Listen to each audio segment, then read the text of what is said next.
The home insurance building in Chicago, circa late 1880s, is often credited as the world's first skyscraper. In 1871, the Great Chicago Fire obliterated most of the city's wooden structures downtown, clearing the way for bold new construction. Chicago rebuilt on a robust grid plan with strict fireproofing ordinances, restricting flammable building materials in certain zones, forcing greater use of brick, stone, and iron, creating an environment ripe for innovation.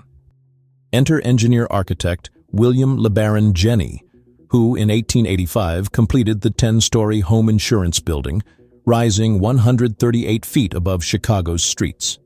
When it opened, Chicagoans were in awe. This modern marvel proved that steel frame construction could make buildings soar to unprecedented heights. A later plaque would dub it the true father of the skyscraper, recognizing its pivotal influence. Chicago's early skyscraper boom was underway.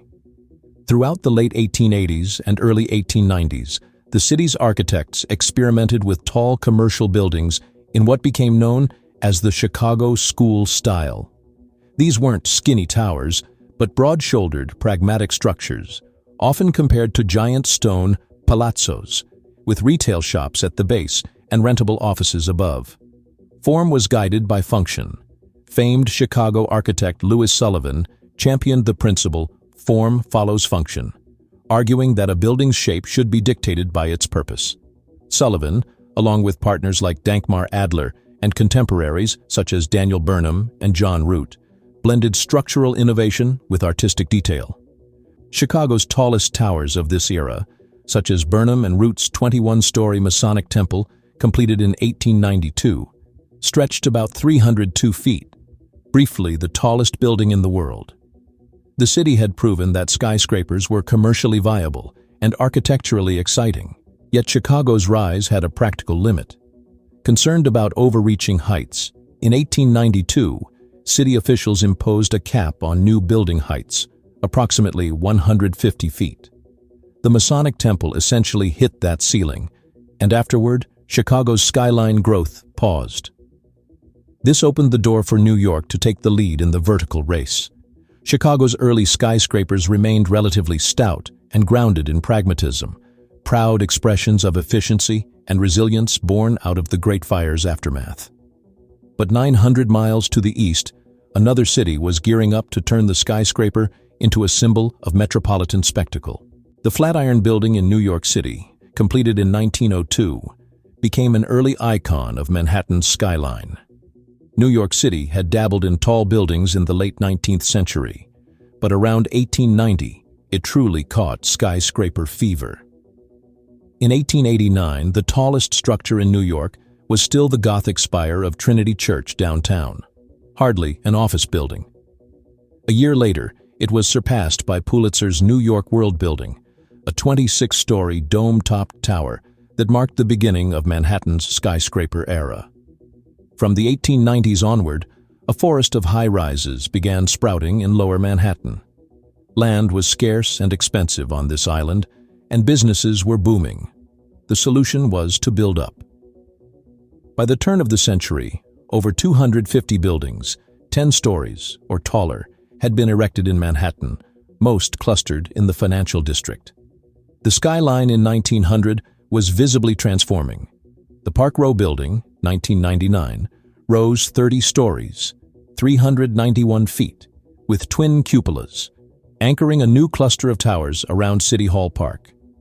Neighbors like the Manhattan Life Insurance Building, 1893, 18 stories, and the American Surety Building, 1895, 20 stories, formed a jagged profile of eclectic rooftops reaching ever skyward.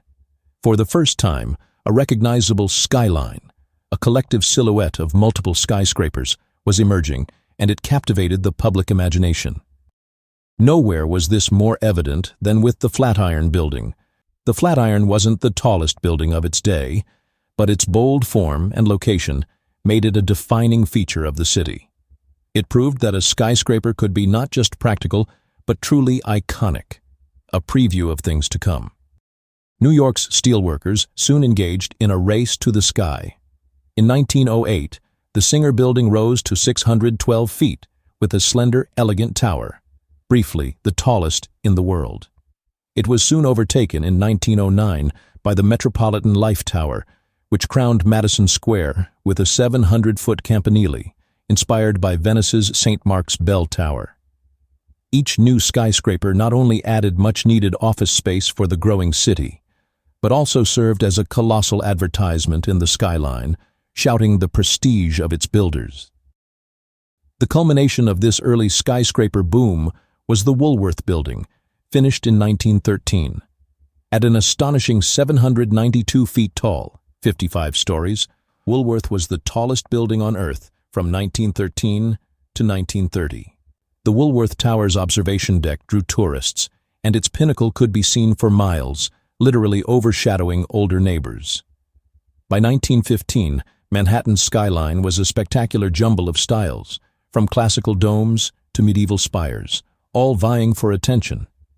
This vertical growth eventually prompted the city's 1916 zoning law to tame the towers with setback designs, but not before New York firmly established itself as the city of skyscrapers.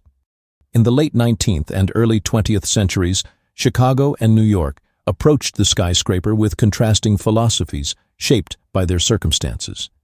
Chicago's skyscrapers were born of practical necessity and technical innovation. After the fire of 1871, Chicago had a blank slate and a hunger to rebuild bigger and better.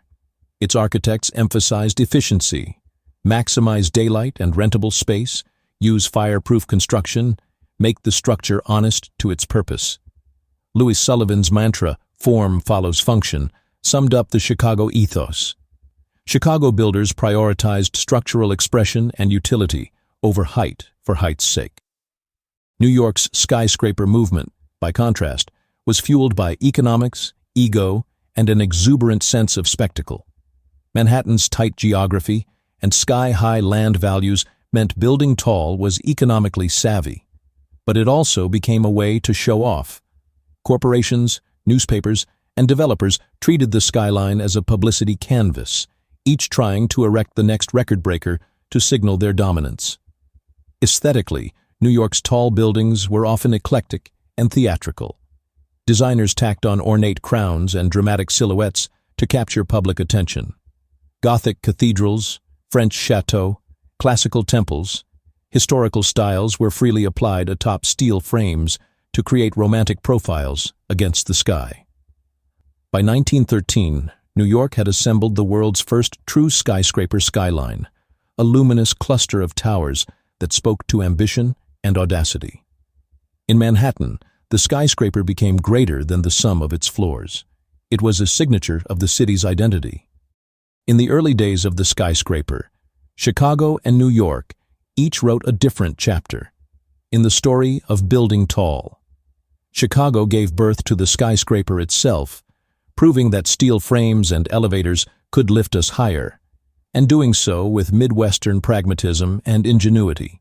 After all, without Chicago's technical breakthroughs, New York's skyline might never have climbed so high. New York, in turn, took the skyscraper to dizzying heights, creating not just tall buildings, but a dazzling urban skyline that became an icon of the modern age. The city's approaches differed. One rose from the ashes with practical innovation, the other reached for the heavens with panache and symbolism. Yet both contributed enormously to the evolution of architecture. By the 1920s, thanks to these two great cities, the world knew that the sky was not the limit.